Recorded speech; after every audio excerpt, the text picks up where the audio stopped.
YouTube channel called Talking with Cars, and it's not music related in any way, but I've been a childhood fan of yours for since 1983 when I was 13 years old, and I was listening to Breaking the Chains and that entire album. Talking Guitars is not a music related? Talking with Cars. Oh, I thought you said Talking Guitars. So it's a car channel, you know, but you know, I'm enamored by your playing, your skills, and all that kind of stuff. Cars and guitars. It kind of mixes, right? Parallel. And that's actually going to be one of the questions I ask you, you know, in terms of like your favorite cars and stuff like that. Well, don't give it away. Go ahead. And let's do it. All right. Well, George, thank you so much for taking a couple moments to talk to us and kind of discuss your history, you know. So during your career with Dokken and the development of the band, when did you feel like it just clicked, right? When did you kind of like sit back and say, you know what, this is it. This is exactly what I was looking for. This is what I was striving for. Was there a moment in time when that happened, or in Dokken? In Dokken specifically. Well, that never happened in Dokken. Because it never felt right. But the closest I got to feeling that way was probably the day before Don broke the band up. Okay. Yeah. All right. So we were firing on all cylinders by, I guess it was 88. You know, everything we'd worked for, you know, in the 8 years, whatever, leading up to that, all the world touring, all the albums, everything, crafting, honing our craft, getting better, you know, figuring out how to do it, you know, and I think we were close. That was kind of where you felt your peak was, and I have to admit, as a musician myself, you know, I play keyboards and stuff. I mean, I kind of felt like during the Back for the Attack album that you were allowed to kind of express yourself more. I don't know if that was just, you know, by design, or is it just allowed to express myself however much I want. I was writing all the songs, exactly. and then playing anything I wanted to play. Nobody was telling us what to do. No, we didn't have management or labels telling us. No one really kind of gave you a structure to work with. I mean, we would have producers that would give us some guidance, maybe, but they didn't have to do much. So you did have that freedom. Because rock bands, you know, the kind of bands that I've always been in, and most people that I know that are in bands are the same, where they're self-contained, you know, they don't have songwriters. I mean, it's not that, you know. Right. So we know what we want to do, we know what we want to sound like, we know what we want to write. You know, you can use some help and some guidance from a producer or something here and there, maybe crafting the songs or something. But I always thought that was minimal. That was minimal on your end. So in our case, we just knew what we wanted, and we were trying to get closer to that ideal that, you know, we were chasing. And then we broke up. Yeah, and then you broke up. But it was devastating for a moment there, but when you created Lynch Mob and stuff, it was just like a resurgence, you know, and I felt like such energy, you know, when you guys created that band. It was just unbelievable. Yeah, we had a lot of resources going into that, so we were very lucky. I can imagine, you know. Yeah. We took the whole machine and just moved it over to that. To that setup. So we had we had the agency, we had the, you know, the producers, and the record company the record company kept me on. Okay. I stayed with Elektra Records. Elektra. That's who Dokken was with. So I was a key member in the contract, so I couldn't walk away unless they allowed me to walk away. Right. And they opted to keep me on. Don went to Geffen. And, but we had huge management and, you know, publicists and, you know, the whole team, you know. Yeah. So you had the resources to be able to kind of really push it through and carry that momentum. Build my dream ideal band, you know. Yeah, it was awesome. It took like a year and a half or so. I mean, you know, we did a worldwide search, and you know, the singer being the key. So that was really the linchpin, no pun intended. That was the centerpiece of the, you know, of the puzzle. Yeah. And when we found Onia, it's, oh man, this is my soulmate right here. Perfect. Yeah, exactly. No, I definitely felt the synergy, no question about it, and I just felt like it was just perfect. I mean, I don't know. I'm sure a lot of people felt that way too, but I just felt like it was meant to be, you know. Yeah, lightning was striking, and we're firing on all cylinders, and everything just came together. Partly because, you know, we planned it that way. Yeah. And partly just due to, you know, a lot of happy accidents, you know. Yeah, for sure. Yeah, no, I truly am a believer of things happen for a reason, you know, and, you know, the end of Dokken and the resurgence of, and the creation of Lynch Mob, I mean, there was a reason for it, right? So, I mean, you were able to have that chapter of your life, you know? I mean, Yeah, that's why we're sitting here. It hadn't been for that. And even for some of the negative stuff that was associated with being in Dokken and how when things have transpired in that band. But the overarching reality is that if it was a positive thing in my life, you know, for sure. and the rest of our lives, in that we all built careers on that, you know. Yeah, no question about it. Jeff's been in Foreigner for 22 years. It's amazing. That's not a bad Such gig. Such a great musician.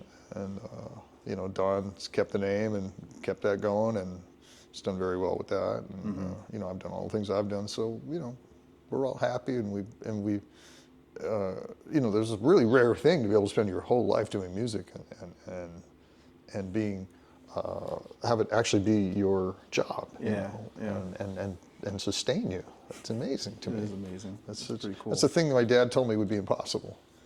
He said, well, that's never going to happen. You know, get a real job. Was he a musician or? No musicians in my family. No. And he really advocated for me not to pursue that. And, you know, wisely, you know, he was right. I probably shouldn't have on a practical level.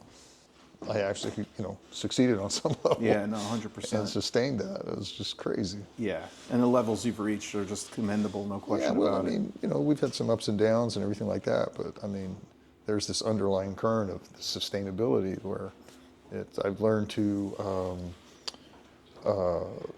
what's the word, diversify. Diversify? Yeah, out of necessity, especially in the 90s. Cool. When it almost became embarrassing to admit you were a guitar player that shredded or anything like that. You know, you dumbed down your solos or eliminated them completely. Right.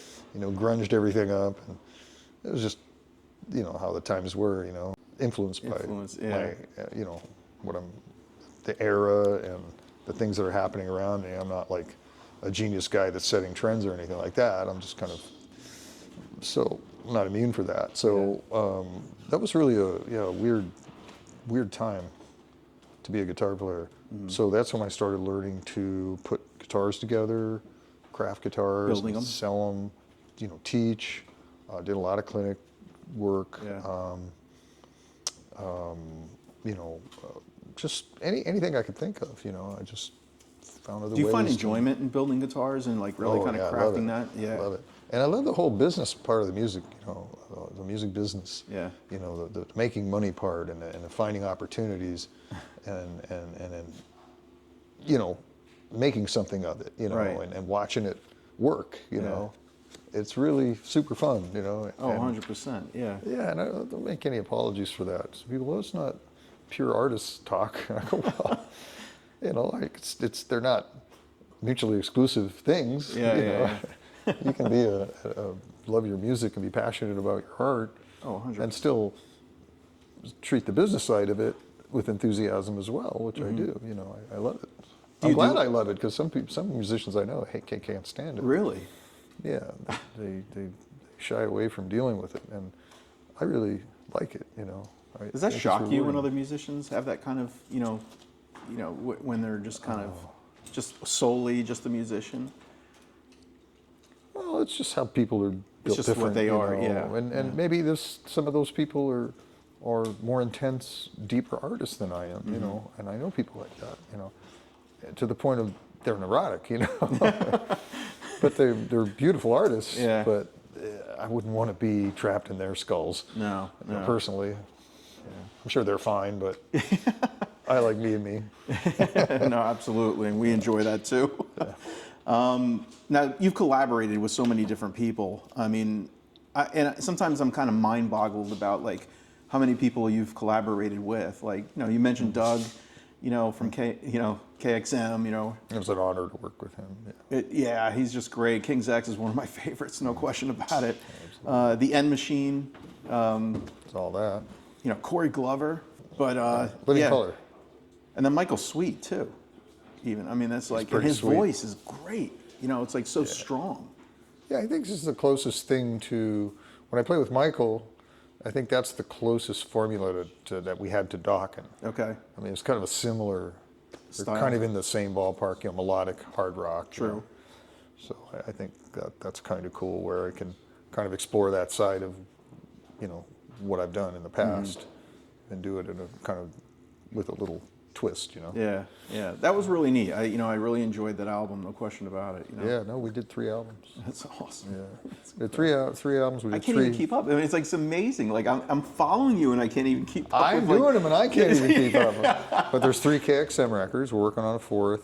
Okay. There's 2 Heavy Hitters records, which we're working on the 3rd. Okay.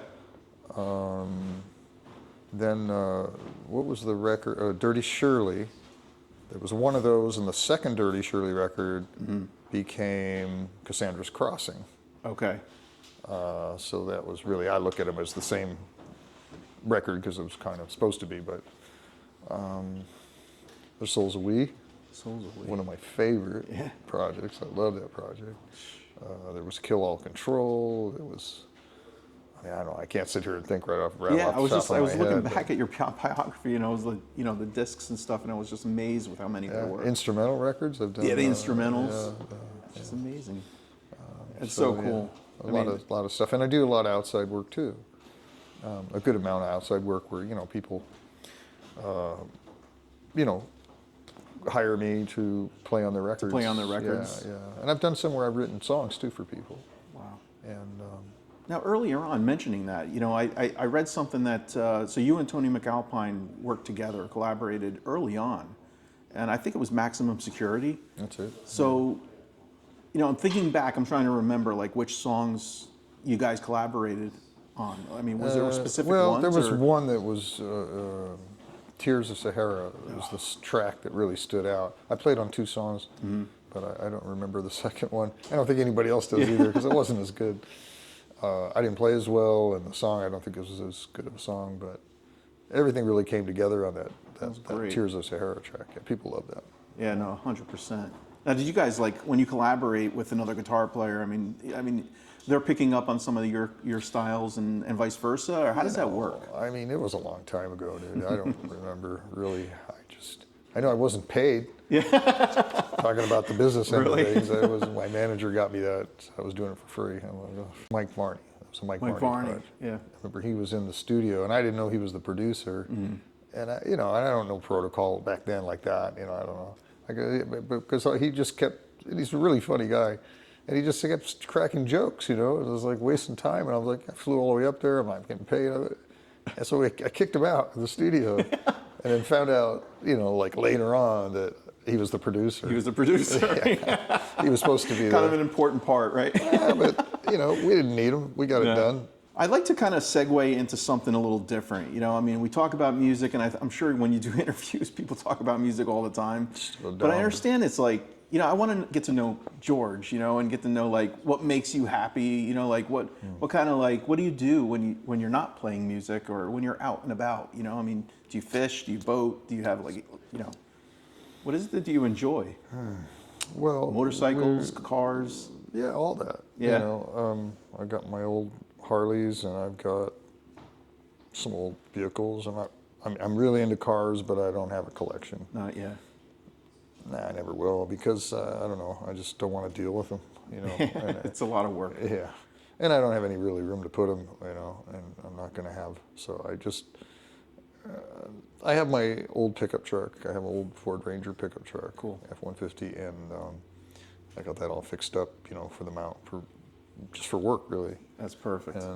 And we split our time between California and New Mexico, but we're in New Mexico 90% of the time.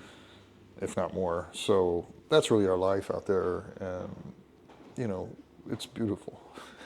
And I've been trying to get out there for 40 years. Yeah. And we finally got a place out there for the last few years, and we've just been, it's a lot of work. It's beautiful work. Yeah. So you're working, you're working in the dirt, and you're working with wood, and you're working with animals and growing food and water. What kind of animals do you have? Well, we have a yak. Yak? A female yak and a male, we have a steer, and then we have a goat. Oh, wow. And a lamb. And a lamb, too. We just got a baby lamb, my wife is nursing. My wife likes to save animals, so. Well, that's commendable. Yeah. Yeah. So that's what she does. That's cool. My daughter is a biologist, and she's studying to work with animals. So, yeah, totally commend that. You know, saving animals, and she's working at a shelter right now. And, Oh, nice. yeah, 100%. That's wonderful. That's very cool. So now that the Lynch Mob, you know, kind of that has kind of like gotten to its end, where do you feel like you mentioned before you have another band or you're creating Well, Lynch Mob did its last show March 22nd earlier this year, and so that's it for touring. Okay. For Lynch Mob. So I have another entity partially put together, which will probably be a revolving door of different people. But it's right now I'm just tentatively calling it George Lynch and the Mob, so people can identify with my name and the fact that, you know, there's still the Lynch Mob aspect to that name, right? Without the bad connotations. You know? So. But you'll have rotating musicians. Is that the idea? Huh? You'll have rotating musicians. Is that? Most likely, yeah, because we aren't going to be touring solidly enough to really keep a band together. Yeah. So it'll just be probably a basket of different people that'll rotate in and out on a need-to basis or whenever they're available. Yeah. And you know, the interesting thing is I've played with so many people in Lynch Mob that a lot of those people are still friends of mine. Yeah, for sure. They're familiar with me and the material and what people want to hear, so it's easy. Yeah. So we've got a couple shows coming up in the summer here, and it is Jaron still on bass from Lynch Mob, and we got Brian Ritchie on drums for the next couple shows, and vocalist to be determined. We're not there yet. So, but we do have a Lynch Mob record coming out. We do? Yeah, awesome. Yeah. So it's being mixed right now. It's all done. It's been done for a second, and it's going to be a double album. It's going to be, well, actually 2 albums. Yeah, 2 separate albums, but packaged together. Okay. So it's a live album, full live show, and then also a studio album. Okay. Yeah, and that's it. Well, that's It'll exciting. be the final ride. And when did you say that? I don't know when it's being mixed right now. It's mixed right now, so you know, later in the year. Yeah, yeah. That's it. Well, very cool. Well, that's so cool, George. Thank you so much. Yeah, I man. appreciate it. I know. Yeah. I mean, what am I going to do? Go back in my hotel and watch CNN? I mean, it was fun. But I do appreciate it. I appreciate the opportunity. Thanks again.